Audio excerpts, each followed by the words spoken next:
Thanks for tuning in once again, everyone. This is the #1 financial literacy podcast in the world. Welcome back to the show, everybody. That's my hairy-knuckled co-host, Saied Omar. Pew, pew, pew, pew. Jesus Christ. At least I didn't do it this time. At least I just want you to know when I'm doing it, I'm making fun of him every time. Fucking bad guy. I'm going to start calling you Sparkles, bro. You're the villain. What? And that's your villain name, Sparkles. Wait, what?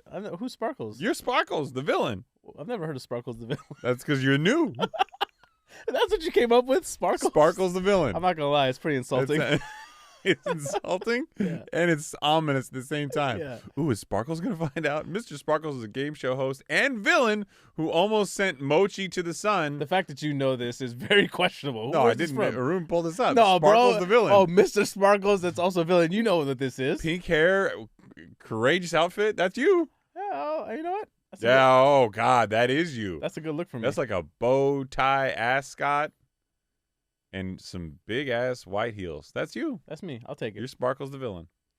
All right, well, everyone, this week, Sparkles the villain and I are going to talk to you about the default fears rattling Main Street investors, which I like to call bullshit. But hey, every once in a while, Sparkles and I got to talk about it. Yep. Home prices posted the largest annual drop in more than 11 years in April. Oh, no, say it isn't so. Dave Ramsey, where are you? Where is he? Kind of silent. Home prices aren't going to go down every year for the next 5 years. No, it's not. You lying sack of shit. JPMorgan assets say markets are right to bet on the U.S. rate cuts. Reading Rainbow. And then yet the Mester is the last name, right? Mm-hmm. Yeah. Says not yet at the point where it can hold rates. Pretty much kicking JPMorgan in the ding-ding. No, JPMorgan's siding with them. Are they, though? Not siding with them. They see where this is all going. But we'll get into it. I think there's a lot of opinions on this topic. But we'll ease into that gracefully. How about that? Let's do it. And we're going to wrap up the show with, what would you like to call it? A shit show. Yes. The end of this show will be a shit show. Yeah. Sponsored by Fuck Around and Find Out. Yeah, exactly. We're going to talk about Elon Musk and some of his comments that I strongly agree with and how they relate to my personal working experience and how some of you out there may be, I hope, emboldened by some of this stuff and at least take a little bit of the sometimes money isn't the solution example from all of it. Yeah. Yeah. Yeah. Right there. Right there. We're going to leave it there. That's the sweet spot. Shall we start off with the default fears rattling Main Street investors? I have a feeling like they're not fearing it. Yeah. So a little trip down memory lane, kids. Here, 78 out of the last 78 times we have reached the debt ceiling. Mm-hmm. Over hundreds of years. Right. We have increased the debt ceiling. Mm-hmm. So it's safe to say that this time, number 79, Mm-hmm.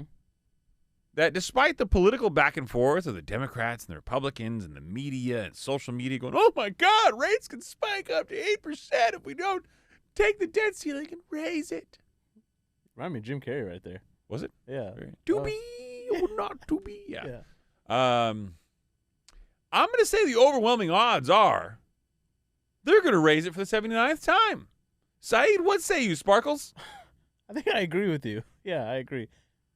I don't understand why this is going to have to take so long. Obviously, one party is trying to get something out of the other party, kind of like what you do with me here at the studio, Mr. Villain. But this thing is ultimately going to get done, whether it's in the next 2 weeks or the next 3, 4, 5, 6 weeks. Yeah, it'll get done. And honestly, the markets the last 2 days have rallied on the ideology that we are close to finding a positive resolution for the debt ceiling. Yes, banking sector has been up. Largely because of all things, the default fears not being fears, that they're confident there will be a resolution in the days and weeks to come. Yes, that and I believe the Fed funds future market with expectations of the Fed cutting rates by the end of the year, but we'll get into that later. Which is a really polarizing and strange kind of position that we're in because everybody's pontificating, and right now you can tell when you really get to the point where like everybody is just pure speculation when there's such a wide ass amount of differing opinions. Right. And we are there. especially when some of those opinions are coming from the Fed themselves and everyone else is saying, yeah, no, we don't believe you. I heard a really good take today. It didn't make the show notes, but I think it's worth sharing. Mm. Is I don't remember who she was, but she was on CNBC. She was very articulate, very smart, and she was saying that I think now we're at the point where if the Fed does increase interest rates, you're going to have an FOMC minutes come out which shows a clear dissension amongst the ranks of Fed members who felt that another increase was not necessary. Oh, yeah. Whereas before, up until now, Mm-hmm. it's been unanimous. Right. Unanimously for increasing And rates. and the best part about this one is that at the next FOMC meeting, June 13th and 14th, I believe. You look so serious when you say that to me. June 14th and 13th, I believe. I believe, if you will. If you will. The FOMC will also release their summary of economic projections, the SEP report, which also gives you greater detail and insight on where they see this going in the long term. I'm going to stop mid-drink. That's all right, because I'm prepared to swallow and accept what you have said to me. I'm not doing that. Doing what? You go ahead. It's a euphemism, and I'm sorry that you can't get your mind out of the gutter for euphemism. Uh-huh. By the way, That's 2 strikes, by the way, on site for being. it is 2 strikes. That's exactly where I was going. It's like you read my mind. It's like you're inside my head. You know what he was fucked up. You know, it is a little fucked up, and I'm trying to run a clean show here, buddy. Yeah. Okay. We want. And we want, if you we can't want get the sponsors. sparkles out of your head, We want sponsors one day. and I'm going to point out, in Arun, I want you to be honest with me here, okay? As the voice of reason amongst the three of us, amongst this threesome, if you will, I want you to tell me if I ever directly said anything profoundly, like, nasty or sexual, yet this man laughs at everything I say. I know you better than everyone in this room. Do you really? I Leaving do. him on red. Yeah. Yeah, I'm leaving you on red, brother. Yeah. I'm leaving you on red. Shh. We're talking to Saied right now. See, he didn't agree with you. He didn't agree with He you. didn't agree with me, really? Yeah. I thought I was the innocent victim here. No. Well, I guess I'm not. But yeah, so 78 of the last 78 times, they've raised the debt ceiling. We covered that. Yeah. That was a So terrible it's segue. it's gonna happen again. -1 for your co-hosting skills tonight, brother. No, I'm trying to get us back on track. We never fell off track. We did. We were going to go right to the home prices situation from the Wall Street Journal. That home prices posted their largest annual drop in more than 11 years. In April. Wow. Mm-hmm. Unbelievable. Sales of previously owned homes fell 3.4% from the prior month, and despite all the fanfare you see on social media and from your realtors that you see online, there is a fundamental problem with the markets that some people in the world may not have predicted and thought was going to happen. Yeah. People like, I don't know, the guy with Ram in his last name. Can never trust a man with a ram in his Never last name. trust a man with Ram in his last name. And Gordon Ramsay, that applies to you. I'm sorry. I did not do this to you. Yeah. Okay? I don't like the way he treats the chefs. I don't like that either. I think it's very derogatory. You're right. He knows what he's doing. He does, and it's all for, it's clout. Yeah. It's clout-based. And a lot of people with Ram in their last name say stuff that might not be accurate for clout. Right. Like the supposition that home prices are going to go up every year for the next 5 years. Unbelievable. So, yeah, they fell 3.4% month over month, actually down 23.2% year over year. First-time home buyers, who historically make up of about 40% of the home sales, actually only made up 29%. So I think in the previous months, what we noticed was that first-time home buyers were really the buyers that were propping up this market still. But now you're starting to see a decline there. And right now, we know in springtime, this is the season where the market's supposed to be the hottest. It is. It is supposed to be the hottest right now. And unfortunately, I don't think the fears and the phobia that we normally see during recessionary economies are understated at this moment in time. I think what you're seeing is a pretty visible and palpable set of circumstances which are going to get more and more impactful. Yeah. Right now, you're seeing the headlines. You're seeing the fear. Yeah. But I don't think people are recognizing that it's going to apply to them in their personal lives and their spending. Yes. Home Depot was a big canary in the coal mine. The banking sector was a huge canary in the coal mine. Mm-hmm. And what comes next is pain for the consumer. And when pain for the consumer kicks in, they're going to go, well, shit, do I really want to buy a new house right now? Mm-hmm. The answer is going to be no. What do you think is going to have to happen for rates to continue to go higher if the Fed does not continue to raise rates? Well, the Treasury yield curve inversion needs to come out of inversion, right? So Right. the Do you see a world where rates go higher than where they are now? Oh yeah, Mhm. 100%. I think there's going to be two logical next steps. Okay.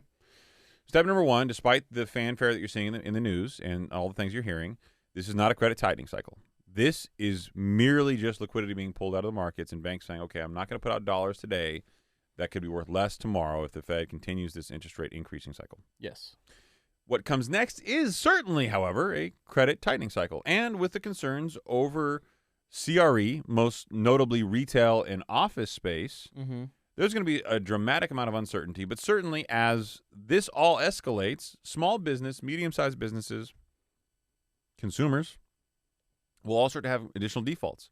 Right. We will see an uptick in defaults. We will see an uptick in special assets, assets that are classified for accounting purposes or higher, Mm-hmm. meaning adversely classified, worse, right? Right. Will start to creep up on banks' balance sheets. And then banks in this credit tightening cycle, they'll all start pulling in money. They'll keep more for reserves. And then what happens? Mm-hmm. There's more people who want loans than people who are willing to give loans. Mm-hmm. Classic supply and demand. Right. And if there's more people who want this than people who are willing to give it, you can increase the cost of it, Mm-hmm. which means rates will rise because banks and lenders will be able to get more money out of you. Even though the Fed interest rate increasing cycle may come to a pause, like we have said on the show multiple times, the pain for the consumer is not the raising rates, it's the holding rates. Absolutely. And this actually didn't make headlines this last time around, but the Fed's Beige Book came out last week again. And lending volumes and loan demand generally declined across consumers and businesses loan types.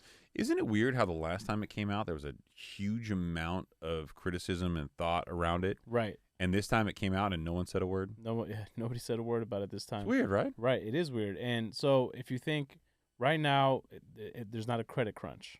No. Right? Liquidity tightening cycle, kids. That's the vernacular. Tell your friends. Tell your friends. I've been here for years. Yeah. And soon to come, what is that? That is a Explain yourself. Rogue Pineapple Party Punch dedicated to tropical escapes. A hazy India pale ale brewed with pineapple and toasted coconut. Defend yourself. They're Defend not our, myself. This is amazing.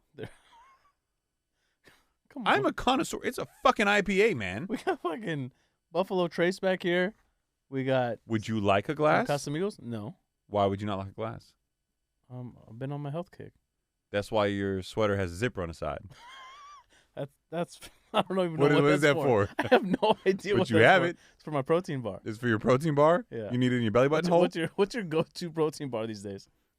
That's a dramatic sidestep. I'm trying to get you off this topic as quick as possible. I've been trying to eat whole foods and not have protein. However, I recently felt I didn't have like milk-based protein shakes for a long, long time, but there's a milk-based one my wife's been buying from Costco called Core Protein or something like that. Oh, okay, I haven't seen it. It's got like 40-something grams of protein. Mm. Tastes amazing, and I've been trying to get.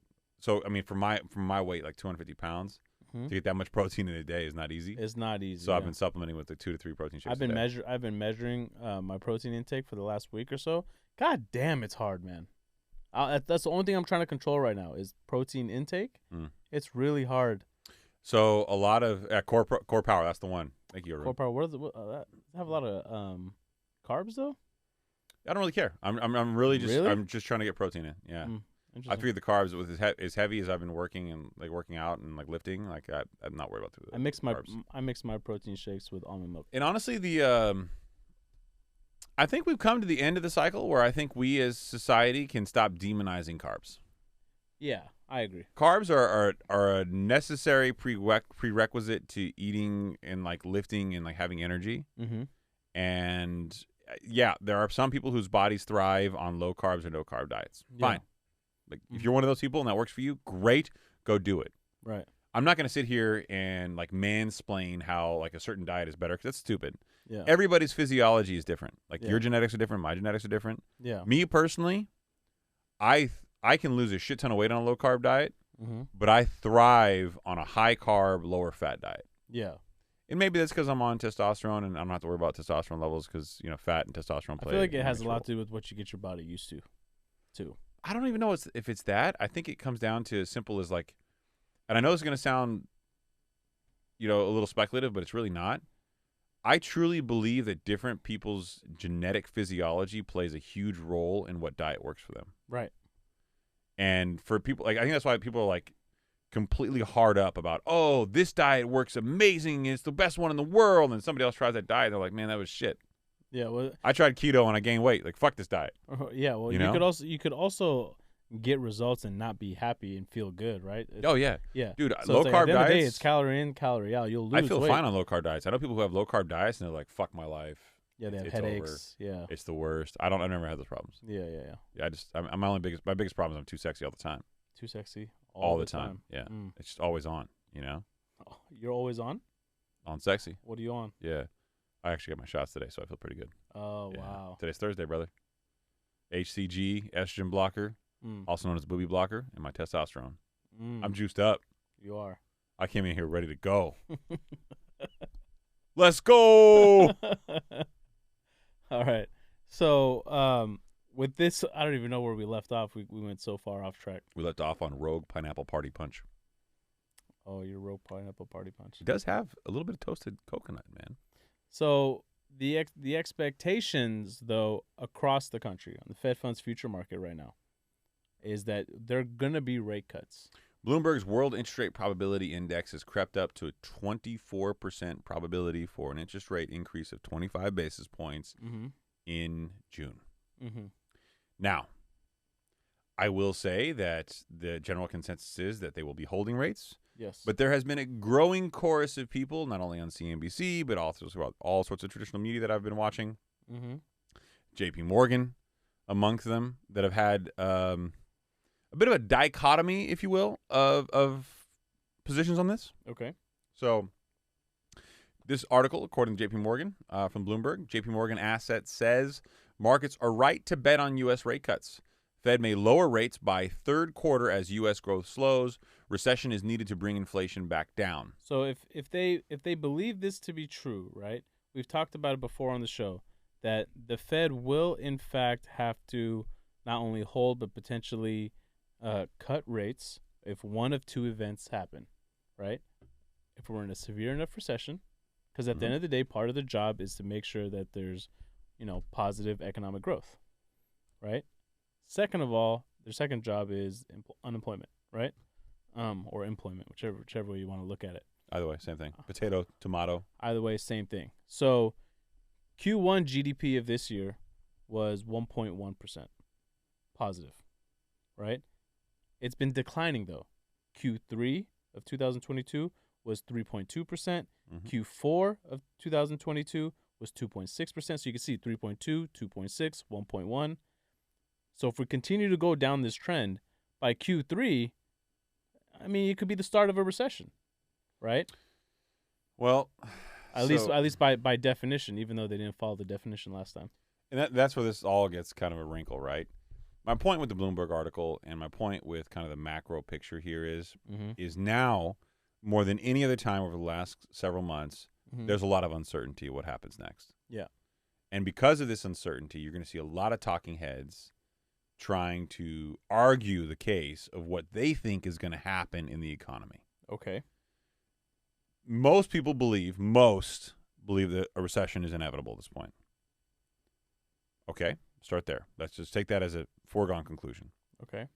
The Fed has said they will not cut rates during this year, 2023. Yes. Yet people like JPMorgan, people like some of the Fed representatives in some of the 12 districts, oh man, believe that rate cuts this year, sometimes in November, sometimes in third quarter, they have different reference points, will happen this year. Bloomberg's World Interest Rate Probability Index has a high probability of interest rate cuts in July, just a month after the June pause. Which I don't see happening. Maybe not. July's meeting is end of the month, right? Look, at the end of the day, for the business that we're in, it would behoove me if they did cut the rates. SAT vocabulary on fleek. High key. Yeah. I saw it coming. I was waiting. You do it. Yeah, I knew. Yeah. So, but in order, if they truly want to get this, inflation number down to 2%, that's not going to happen. But some of these Fed presidents that we were talking about, I got some quotes from them that came out this week. Now, is this a picture of Fed President Mester? Yep. Loretta Mester. She looks like a Loretta. Yeah, that works. It does work, right? Yeah, no, that's from the Bank of Cleveland. She says, the approach. Okay, yeah, also looks like a Clevelandite. Yeah. The approach I'm taking is that I would like the policy rate to get to a point where when I'm thinking about what would the next policy change be, I want it to be equally a potential increase versus a decrease. When we get the policy to that rate, I think we're going to be holding for a while in order to make sure that the interest rate is coming back down. So I don't put it in the terms of a pause. I put it in terms of a hold. Doc, if you will. Have we gotten to the rate yet? At this point, given the data we've gotten so far, I would say no. I need to see more evidence that inflation is still coming down. Oh man. Okay, so I've got a pretty wide opinion on this. By the way, she does not have a vote. Yeah, no, she's a non-voting member. Yeah. Thanks, Loretta. So, yeah, you can puff out your chest all you want. It's not scaring me. Say what you want to say. It's cute. Yeah. But I'm gonna vote my way. It's like that guy on the basketball court. I'm gonna punch you in the face. You ain't gonna do nothing. Bro, you number 12. Yeah. Okay, go sit on the bench. Go sit down. And unless 7 of us get injured, you're not playing. Okay. Yeah, exactly. Yeah. Tell me more about the triangle. Yeah. So there is an argument, however slim, that we've reached the point where the Fed target rate is above inflation rate. Yes. Well, yeah, PCE. So traditionally speaking, that was the inflection point to drive inflation down to the target rate, all things being considered. However, I could argue that if you're following Milton Friedman's methodology on this, where he said that generally speaking that the market left to consumers and small business would self-regulate itself better than any government intervention could. Okay.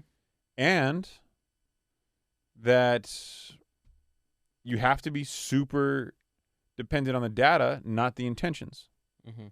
That's his key concepts of monetarism. And it won him a Nobel Prize. But not a dumb man. But I feel like we've reached a point now where, I mean, that theory, I can't see it staying true forever. Well, there's too much money. There's too much money circulating, right? Too many greedy people, too many greedy companies. Cash rules everything around me. Cream. Dollar bills, y'all. Wu-Tang. Wu-Tang forever. Always. 16 Chambers. Favorite member of Wu-Tang, go. RZA. Also, oof. Yeah. Actually, I take that back. Sorry. You can go Method? Yeah. Method. Method's charismatic. But RZA's a genius. Yeah. You see the movie that he was in? There's a couple. Repo Man? Yeah. No, he was in another movie too, Derailed. Yeah. That one with Clive Owen. Clive Owen, good. Watch him in Repo Man. Good. Really? Yeah. It's really he good. plays a drug addict / music producer. But there's something very humanizing about that role. I think he was the brains behind the Shaolin. Yeah, I can see that. Yeah. Yeah. Bet you didn't think you were getting that on today's episode. Wu-Tang forever, bro. Yeah. Yeah. But look, let's not overlook Loretta. Well, I mean, her aesthetic maybe, but let's not overlook her thoughts, her opinions. Terrible human being. We can't all be sex symbols, bro. Sparkles, you know what I mean? So Loretta is not wrong.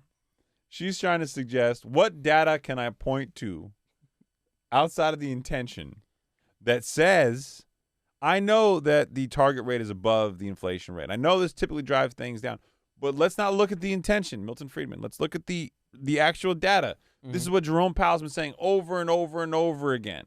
We're going to be very data dependent. What data supports no more Fed increases? This does not benefit me. I don't want this to happen. You and I we go over the data every week, and we agree with her on that statement that none of the data looks good. It's coming down. It's coming down slowly, though. It's sticky, right? We're not getting there anytime soon. But Sweaty and sticky. It's not just her. And what I wonder is, okay, we've talked about it before. Jerome Powell has been more outspoken than any Fed chair or any Fed secretary. He's extremely communicative compared to his predecessors. Right.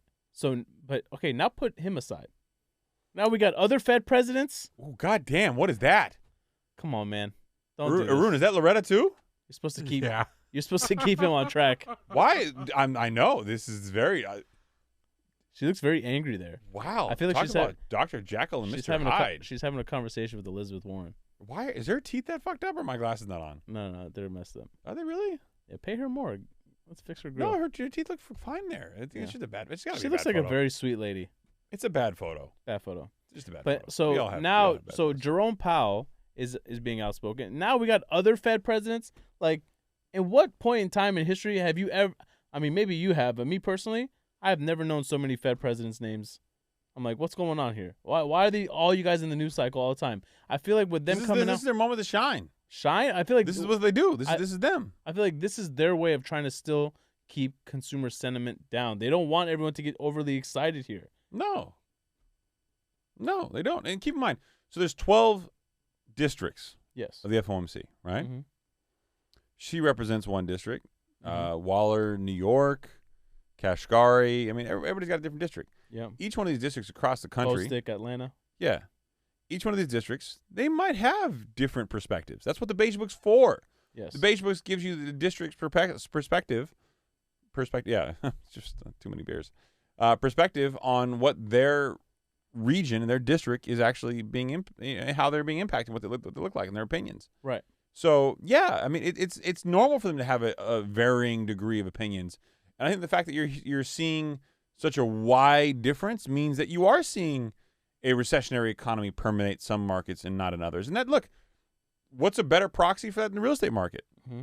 Some real estate in some areas is down. Some real estate Right. in some other areas is up. Right. But they've come out and they've been very outspoken of not only holding rates, as the beautiful, kind Loretta Mester has echoed, but your boy, Raphael Bostic, Fed president of Atlanta, you know what this guy came out and said? Decided to scare everybody. You know what he said? Yeah, I do actually. He said, if vote on policy were today, would vote to hold steady. No. He would vote to hold steady today, but That's the article from Reuters said. yeah. You gonna retrade Reuters? No. That was the overall sentiment, but more likely to raise rates than to cut by the end of the year. That's what he says further in this article. No, I mean, that doesn't necessarily mean it's his opinion. That just means that No, that was he that knows was, the voting opinion of the FOMC Yeah, is probably to raise rates. and he goes on to say that he would not consider cutting rates unless inflation, which is now at 4.2%, I believe he's referring to the PCE inflation figure, that would need to be to the mid or high threes. Wow, really? Yeah. That seems, yeah, there it is right there, yeah. So but he would that's- not consider cutting rates unless inflation, now at 4.2% by the Fed's preferred measure, which is core inflation, good job, Saied, fell farther than to the mid to high threes. Wow. where he expects it to be by the end of the year. So maybe cut it by the end of the year or beginning of next year. But as of right now, the Fed funds future market, Chicago Mercantile Exchange, which has not been wrong yet to this point, right? And now they do make adjustments as we get closer to each FOMC meeting. 0% chance that the Fed will keep rates where they are right now through the end of the year. 0% chance. I think that's got to be accurate. I mean, They locked in guaranteed 2 cuts by the end of the year, possibly 3. wow, that's ballsy. Right? So what does that tell you? If I see that, I no longer view it as they don't believe the Fed. I feel like they know something's going to break. I think everybody knows something's going to break. Yeah. The banking system is already cracking, Mm-hmm. and whatever comes next will be ramifications of what we've already seen and chosen not to do anything about. Right. The Fed has not come out saying we're going to back deposits. The FDIC has not come out saying we're going to back deposits. Nobody has tried to stop the bleeding. They're just hoping the news cycle doesn't catch up. Right. And that is never a winning strategy. No. If your winning strategy is based on hope, then you have not stopped the bleeding. And they haven't stopped the bleeding. No. So I look at all this and I look at the economy and I think to myself, like, okay, we're playing roulette Right. with people's lives. Right. So I feel, me personally, as of right now, I'm going to come out and make a prediction. They're not cutting in July. Okay? No, it's a fair prediction. I think that's probably fair. I definitely think they hold in June, right? And I think they continue to hold in July. And that might be enough of a shakeup, right? Because right now we know the treasuries right now are holding on to hope of cuts by the end of the year. And if people are starting to hope and predict rate cuts by July, and if they hold it again after that, I don't know if there's a meeting in August. Is there? I know there's one in September, but I don't know if there's one in August. Odun, can you look that up, please? Hurry up, bro. We waiting over here. Come on, man. Yeah. But you've been coughing on the last 3 episodes. What's going on with you? You need to up the showers. That's what you need to do. Don't take I got him sick. No, hopefully not. Yeah, let's hope not. But seriously, what's going on? Last 3 shows you've been coughing. What is it? What is it? I think a post nasal drip. It's a thing. You've heard of that? Have you? No, not? I know what it is. Yeah, with that nasal. So you have slimy fluid going in the back of your throat. What?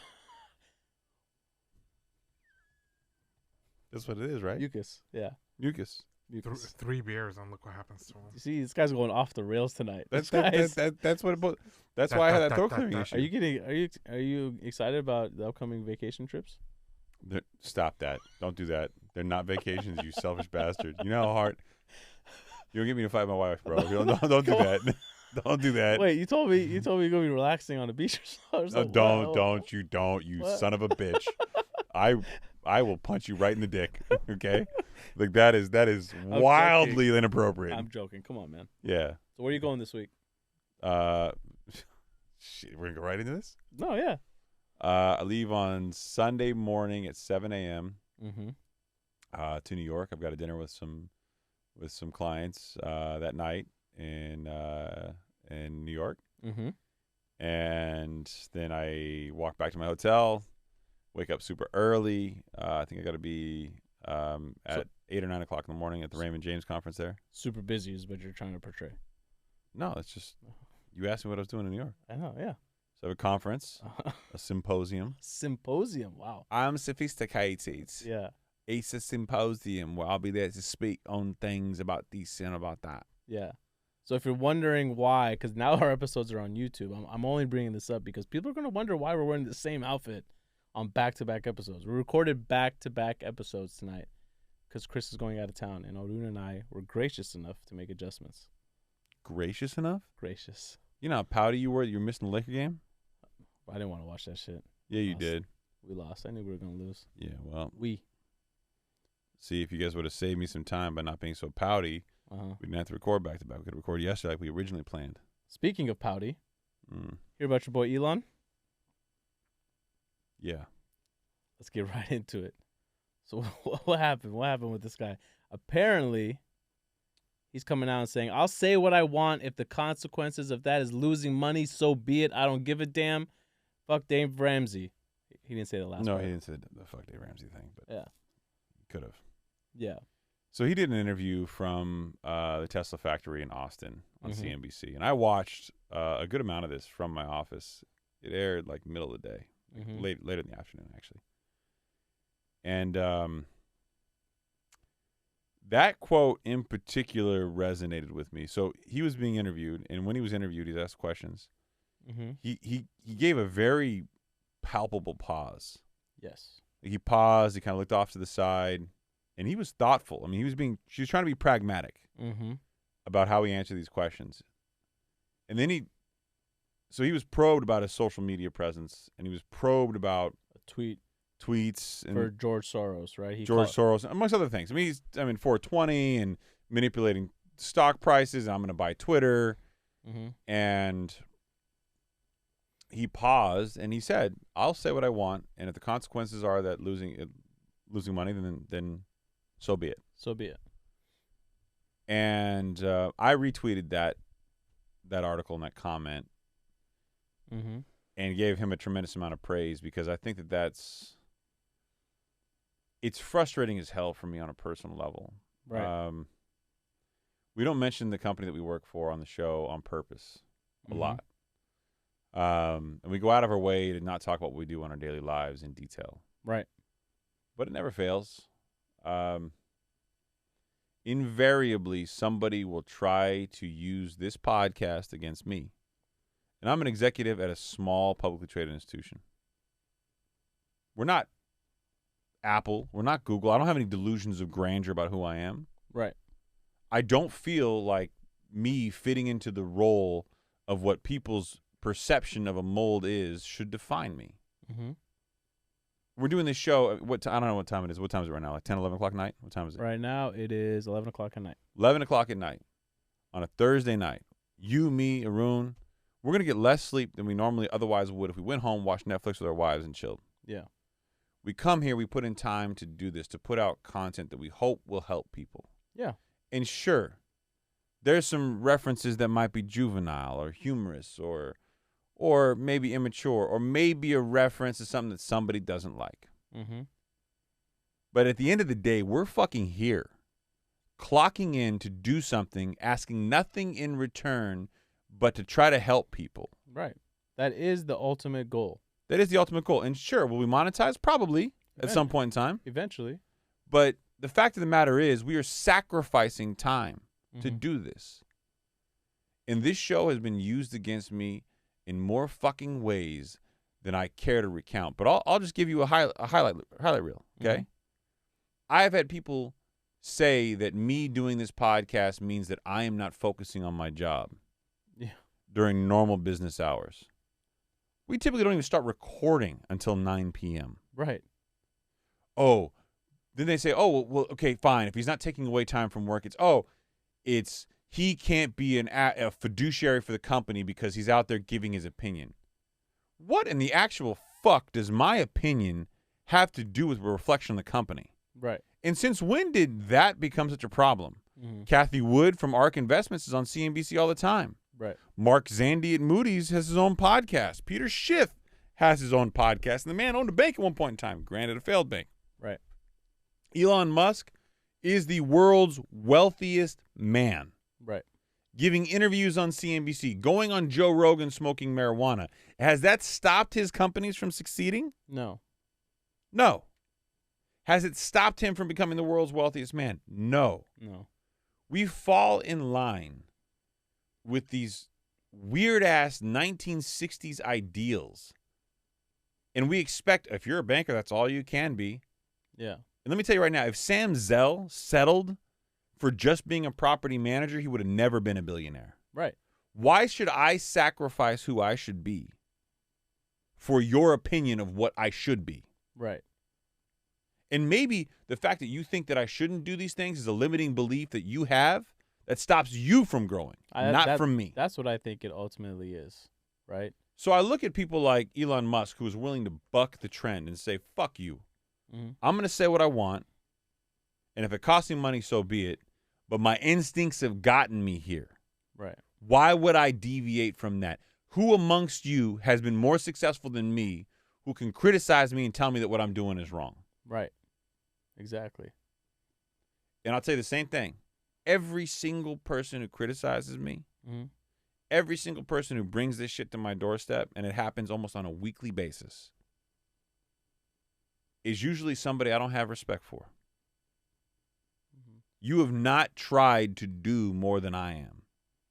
And that's the baseline for getting respect from me. Right. I just a couple days ago, I had somebody call me up and say, hey, I had somebody ask me about why you had a podcast. And I remember looking at them going like, okay, why did they ask that? Yeah. Why did they feel comfortable asking that? They too? just felt comfortable asking it. Yeah. And then they said, well, you said that you threw a football around. And I hope this dude's listening. Yeah. You threw a football around in the office. And that looks bad for the company. Of all things to say. Of all things to say, that's the one thing you hone in on. First of all, Thank you for listening to the multiple episodes that it took you to get to that one little gem. Right. Okay? Exactly. And second of all, yes, 16 years ago, I think we found the asshole that left us a 1-star review. when we started the company, and there were no cubicles there, and we worked 16 hours a day. Yes. After hours, we would throw a football around and talk about deals in the office because there was nothing else in the office besides 5 people in a big-ass office space we were hoping to grow into one day. Right. And if me telling that story shows that I'm not capable of having my job, then fuck you and take it. Yeah. That people like that don't understand the first thing when it comes to like team building. Nothing. And here's the irony. You go downstairs at our office building, not because we put it in, because it's just expected now. You have ping pong tables, Cornhole. bocce ball. Right. You've got a wide open grass field, outdoor seating. You have concerts that routinely go on, food trucks every single day. Dude, And I'm the bad guy for throwing a football around an empty office? it's because they understand what that can bring to these corporations all around, right? Because culturally, people don't look. People want to work from home. I respect that. Mm-hmm. But the ones that come in, I understand that the power is shifting, the paradigm is shifting back to the employers. Mm-hmm. But people should have some type of enjoyment in the office. They should have some type of life. Yeah. You don't own them. They should want to work for you because working for you brings them some level of joy above and beyond compensation, whether it's a sense of fulfillment or a sense of community or a sense of culture. I feel like the studies are out on that, all that information too, right? People who come to work and they enjoy their work and they want to stay longer, do a better job, they work harder, they work longer and they will hours. work for less money. Yeah. I mean, it's just the truth.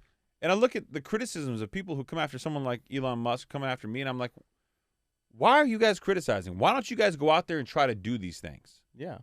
If you think us having a podcast is so toxic, explain to me how it's been toxic. It's because for the longest, and this has been a trend going on now, people respond to the 1 or 2% of people that leave like negative comments, negative reviews versus the masses that are following behind this guy and saying like, I love working for this guy. I think he's brilliant. Well, and I'll put it to you this way. Like, when did we get to the point where we wanted leaders to be silent and not heard?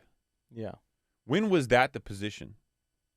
When did we begin to adopt this like weird just position of, you know what? The best thing I want from my leadership is to be quiet and not bring attention. Yeah.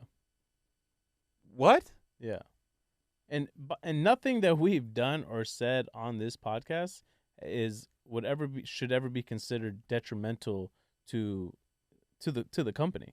Well, the opinions expressed in this podcast have nothing to do with the company. Nothing. The same way if an executive were to go home and have political opinions privately with his wife or his friends, those are just political opinions. That isn't the company's political opinions. Right. I'm not speaking on behalf of the company. No. Right. But yet this supposition that the company owns somebody. Yeah. And that you can't do things that are visible. You have to have a private social media account. That's embarrassing. Why would you do that? Who the fuck are you? Right. Who are you? Mm-hmm. You're some dude who doesn't have any of those things, hiding behind the ideology that you're a professional? Yes. Or how about I'm not a coward like you? And I'm able to put myself out in front of people, and I'm not afraid of what their opinions of me are. Right. I'm not afraid of your criticisms of me. Yeah. Because for every one of you, there's 10 employees who walk down the hall saying they learned something from a show like this. Right. And I'm okay with that. I may have gone a little long on the criticism. No, but that was good. Was it? Yeah. Respect. Yeah. I can't do the finger snap thing. Let me see. I've tried. I've done it. You do it? I've done it in a long time. Got headphones on. You can't hear it. I can hear it. No, I can hear it. Yeah. It's incredibly awkward how flimsy your hands are. Oh, no. It's mine are too muscular for that. Yeah. They don't make that snapping sound like that. No. Okay. Gotcha. Did you practice that a lot when you were a kid? Growing up? Watching Allergy? There you go. That's where it all stemmed from. Who we now know is basically you. Effectively, he's my doppelganger. All right, read the quote. Read the question from our friend there, Charles. So we gave Charles a shout out on the last episode. We're gonna give him something else again this time. Maybe something we do recurring moving forward. But a little real estate hot tip of the day. Hot tip. You got a hot tip? I do. I didn't realize you wanted my hot tip. No. Now? No. My man Charles Chamberlain Jr. wants a hot tip. Okay. So when I first started buying real estate, I never bought with the idea of having investment properties. I bought my first piece of real estate, with the idea of buying a piece of real estate with the least amount of money that I could put down. Right. Not because I was trying to put as little money down as I could, just because I wanted to buy something with the quickest way possible. Yes. And then I realized that I could live in that property or I could rent it out. Now, some of the loans you originally get are owner-occupied loans. You have to live in the property. Yes. Okay? That's your contractual obligation. It's part of your loan documents. But over a period of time, should you choose to move out and buy another property, Mm-hmm. and then you rent that other property out, that's totally acceptable. After a certain period of time. After a certain period of time. A couple of years, let's say. Yeah. So let's say you buy a property, you live in it for a couple of years, and you continue to save, and you buy another property. Mm-hmm. And you go live in that one as an owner-occupied property. Right. You can do that, and your rate will be lower compared to an investment property. You can generally put less money down because you're living in it. Right. So sometimes the quickest path to wealth is the longest path in the near term, but winds up building cash flow for you over that time period. Right. And I think people go into real estate thinking, I've got to buy an investment property, I got to listen to Grant Cardone, I can't own a property. No. Stop treating your home like an investment that you're going to come up with like a ton of equity in. Mm-hmm. Start treating your home like a property you're never going to sell, but will cash flow. Mm-hmm. And get your mortgage payments down to a point where you can rent it out for more than your property costs you from a principal, interest, taxes, and insurance payment. Yes. If that means when you buy the property and you're paying more in a mortgage payment than you otherwise could rent it out for, Mm-hmm. then pay it down, wait, be patient, and refinance and lower the rate or lower the payment. Whenever the time comes. Re-amortize it. Even if you got a higher rate, you can do that. Mm-hmm. And if you can get it low enough to where rent will cover the mortgage payment, don't sell the property. Continue to save, buy a new property, rent that property out, and continue to leapfrog. Mm-hmm. Play the game Monopoly. Play the game of Monopoly over time. Yeah. The number one mistake I see people make is that they buy a property, they get a ton of equity, they sell that property, they buy a bigger property to move into, and guess what? Now your mortgage payment's bigger, all your equity's tied up in a bigger property, and your cash flow hasn't improved, it's gotten worse. Right. That's your hot take for the day. Hot tip of the day, Mr. Charles Chamberlain Jr. All right now. All right. Anything else? You got anything else today? Ready for your vacation? Stop it. I'm twerking. Twerking. Going from New York to Honolulu to Maui to back home in a week. We'll miss you, brother. With a 12-hour stop back home to see my wife and son. Such a good guy. Because I'm dedicated. Such a good guy. Now say goodnight so I can get home and see my wife. Good night, everybody. Bye. You choked the end? I did.